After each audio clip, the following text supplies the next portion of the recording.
중성몰촉이란 말이 있거든요. 이게 어느 이제 휴대폰 회사 앞에 이제 붙어 있는 말인데, 화살이 돌에 깊이 박혔다 이런 뜻이에요. 중성몰촉. 화살이 돌에 깊이 박혔다.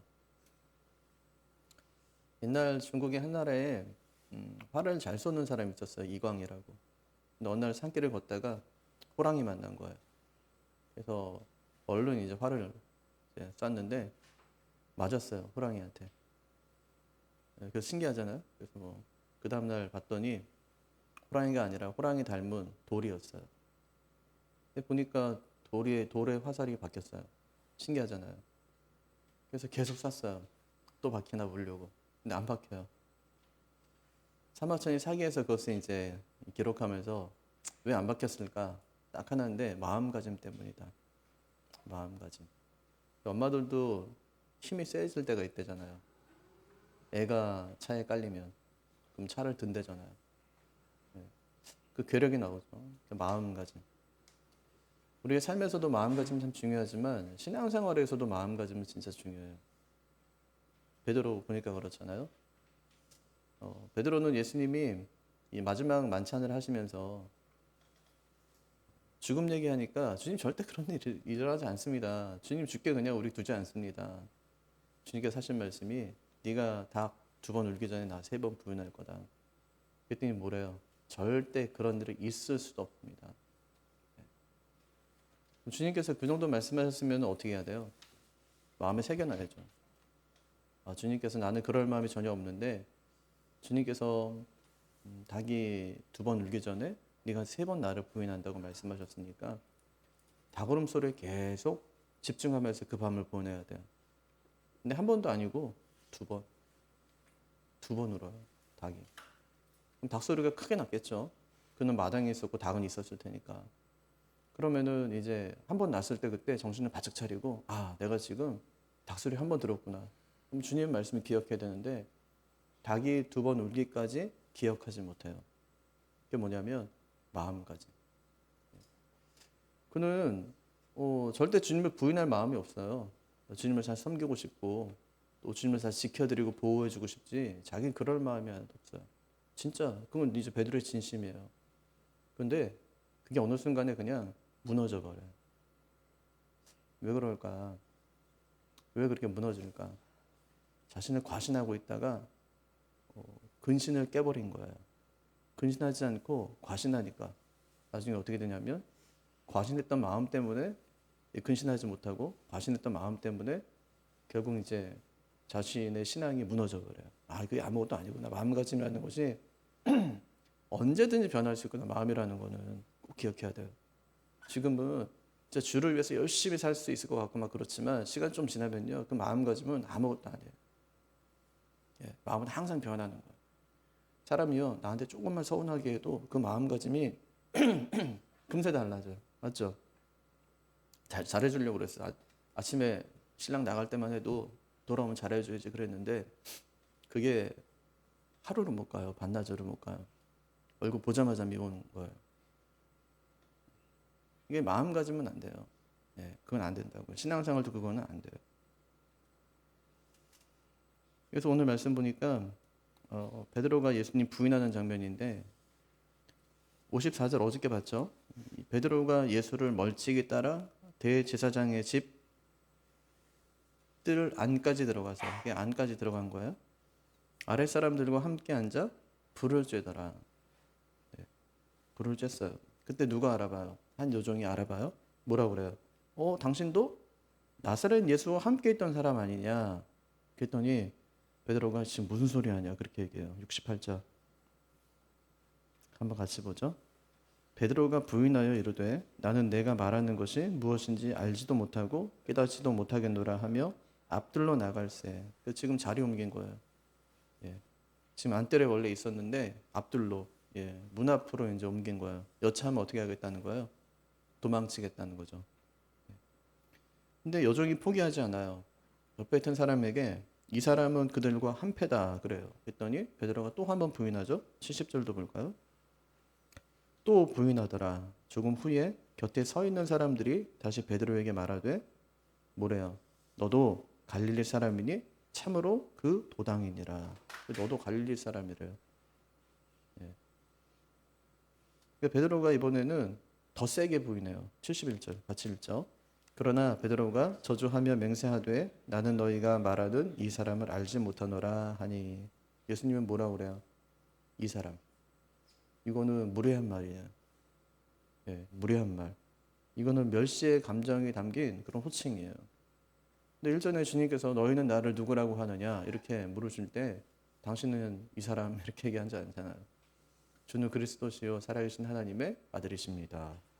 예, 그렇게 대답하는 사람인데 지금 그의 모습은 주님 앞에서 뭐라고 하냐면 앞에서는 뭐라고 했어요? 주님께서 도무지 맹세하지 말라 뭐 이렇게 말씀하신 적 있어요. 그죠? 맹세하지 말라. 도무지 맹세하지 말라.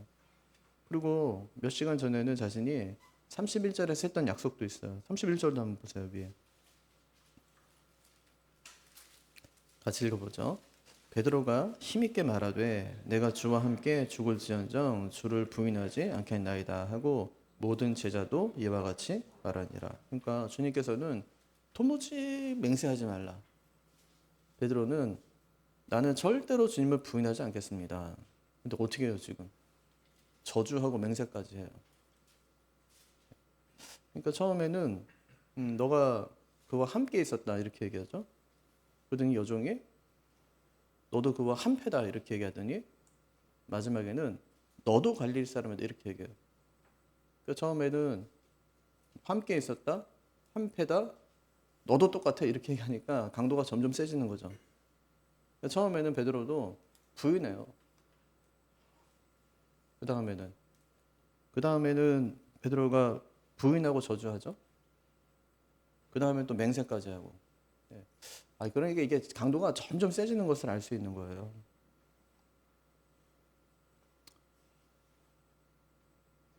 결국 주님을 부인하지 않겠다는 그의 다짐은 실패로 끝나고 맙니다. 그렇게 3번 부인했을 때 어떤 일이 일어나죠? 72절도 한번 볼까요? 시작. 닭이 곧 2번째 울더라. 이에 베드로가 예수께서 자기에게 하신 말씀 곧 닭이 2번 울기 전에 내가 3번 나를 부인하리라 하심이 기억되어 그 일을 생각하고 울었더라. 이 장면이 누가복음 보면은 훨씬 더 생생하게 나와요. 2번째 닭이 탁 오니까 주님께서 베드로를 탁 쳐다보세요. 둘이 눈이 탁 마주치거든요. 그 순간에 베드로가 주님이 하셨던 말씀이 생각나요. 그래서 어떻게 해요? 밖으로 나가서 통곡했다. 이렇게 이제 누가복음에 나와요. 그러니까 뭘 깨달을 수 있냐면 자기 신앙을 과신하지 말자. 네. 과신이라는 말은 자기 마음을 믿는 거예요. 그러니까 베드로도 한때는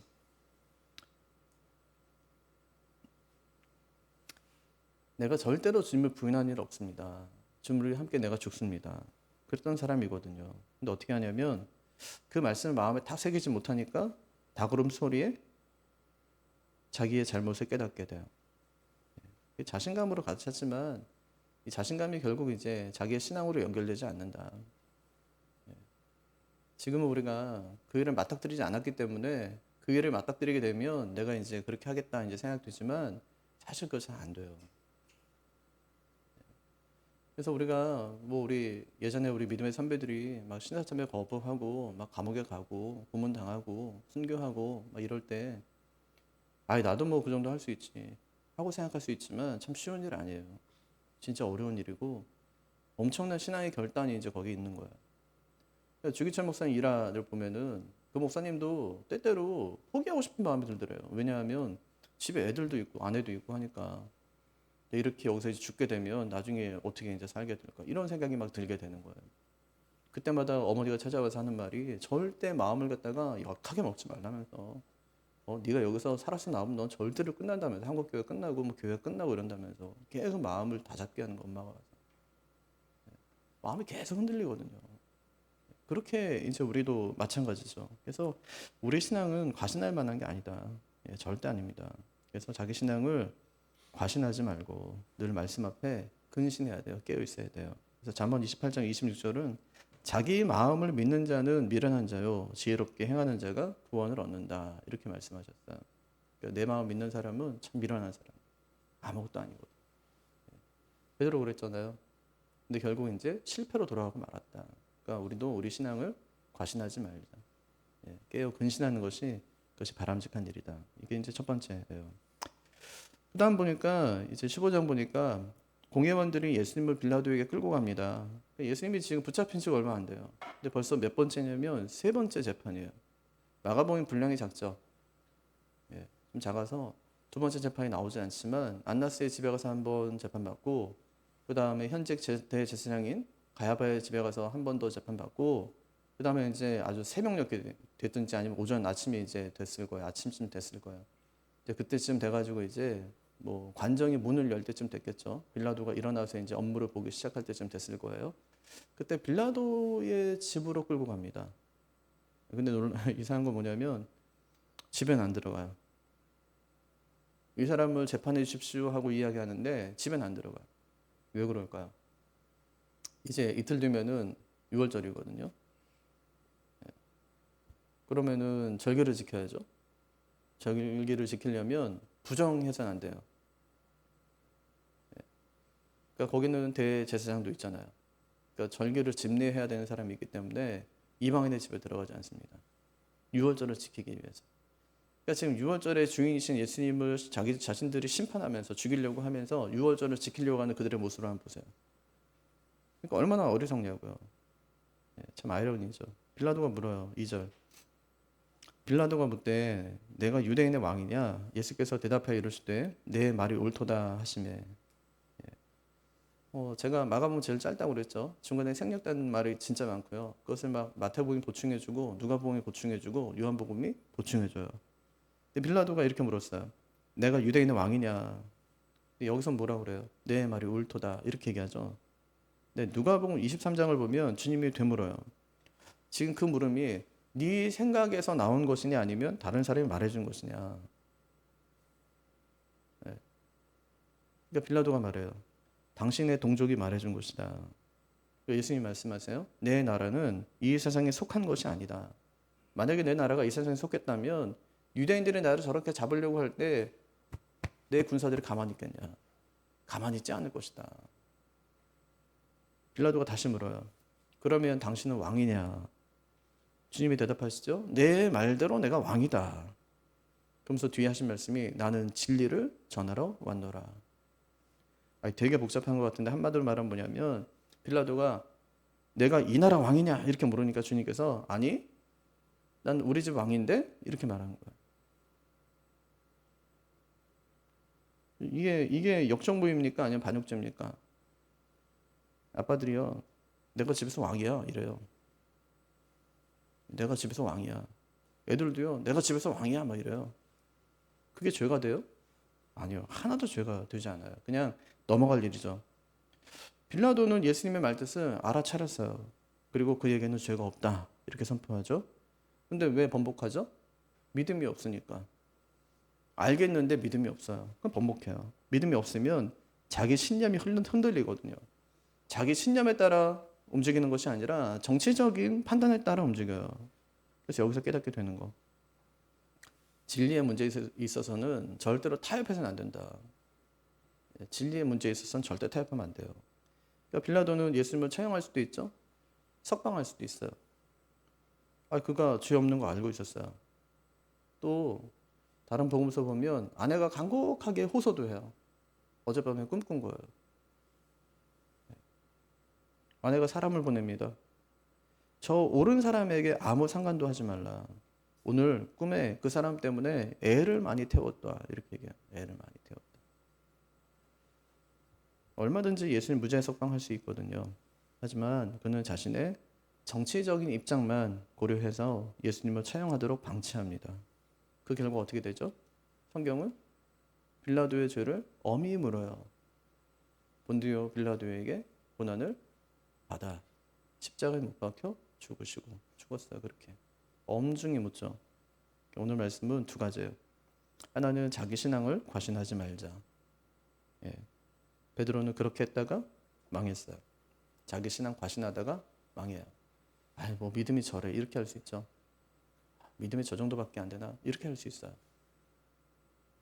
자기는 믿음이 되게 좋은 줄 알죠. 근데 그거는 이런 상황과 맞닥뜨려 보지 않아서 그래요. 여러분 제자들이요 그래도 믿음 있는 사람들이에요. 예수님과 3년 반 동안 다니면서 진짜 예수님에 대한 이 신뢰가 한 번도 흔들리질 않아요. 예, 그렇죠? 끝까지 예수님 따라다니죠. 흔들리지 않아요.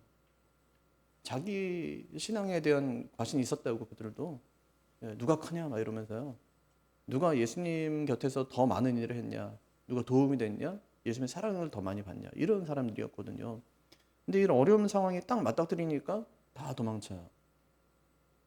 예, 그럴 수 있어 우리도 얼마든지. 그러니까 내 신앙에 과신해서는 안 돼요. 근신하는 신앙 되어야 된다. 두 번째, 진리의 문제에 있어서만큼 절대로 타협하지 말라. 정말 틈이라도 보이면 안 돼요. 이 틈을 보였다가 나중에 그것이 틈이 문이 된 경우가 있어요. 그게 아담과 하와예요. 진짜 먹지 말래? 진짜 죽는데? 죽을 까노라 이렇게 얘기하죠. 아주 작은 틈을 보이니까 그것이 죄악이 들어오는 큰 문이 돼요. 틈이 문이 된다니까요. 그러니까 진리의 문제에 있을 만큼은 진짜 철저하게 지켜야 돼요. 저는 보수적인 신학교를 다녀가지고 또 약간 진보적이라고 생각하는 사람들의 그 책들이 있잖아요. 교수님들이 전혀 언급하지 않아요. 근데 제가 약간 진보적인 학교를 가보니까 교수님들이 놀래고 학생들이 놀래고 목사님들이 놀래요. 그런 책도 안 읽어보셨어요? 이렇게요. 전 여기서 처음 들어봐요. 가만히 생각해보면 왜 그런 걸 왜 가르치지 않았을까? 왜 그런 책들, 좋은 책들이 많은데 왜 교수님들이 이야기하지 않고 추천해주지 않았을까 생각하니까 결국 이제 이런 작은 틈들이죠. 여러분 그렇게 생각할 수도 있어요. 이런 한마디예요. 어떤 사람들은 하나님이 뭐 천지창조한 거 뭐 모르겠는데 잘 모르지만 뭐 유신전적 진화론이라는 그런 이론도 있고요. 뭐 그럴 수도 있다고 뭐 많은 사람들이 생각하곤 해요. 뭐 이렇게 약간 열어두는 거예요. 그게 그러니까 이게 작은 틈이거든요. 그럴 수도 있나? 이렇게. 아주 중요한 진리에 대해서 열어둬요. 그냥. 그러니까 그런 작은 틈을 보이면 결국 이제 그것이 큰 문이 되어서 결국 이제 진리의 문제까지 훼손하게 되는 큰 일이 있게 돼요. 그러니까 두 가지. 내 신앙 과신하지 말자. 진리의 문제에 있어서만큼은 어떤 일이 있어도 절대로 타협하지 말자. 그것이 우리의 신앙을 지키는 일이고 교회를 지키는 일이고 하나님 나라를 세우는 일이에요. 주님께서는 이런 어려움 당했을 때 고통 중에서 어떻게 하셨는가? 어떻게 봤죠? 침묵으로, 침묵으로 근신하며 어떤 말도 내뱉질 않아요. 자신이 당해야 되는 그 고난을 묵묵히 당하시는 걸 볼 수 있어요. 우리도 어려울 때 입 넓지 말고 그때 해야 될 일은 뭐냐면 근신하고 진리 앞에 서는 거예요. 말씀 앞에. 그렇게 담담히 또 담대히 주님 앞에 서서 주님처럼 우리도 우리 앞에 당한 시험들을 잘 이기고 견뎌가는 우리가 되기를 주님의 이름으로 축복합니다. 같이 기도하죠. 같이 기도할 때 두 가지 오늘 말씀. 내 신앙 과신하지 말자. 하나님 근신할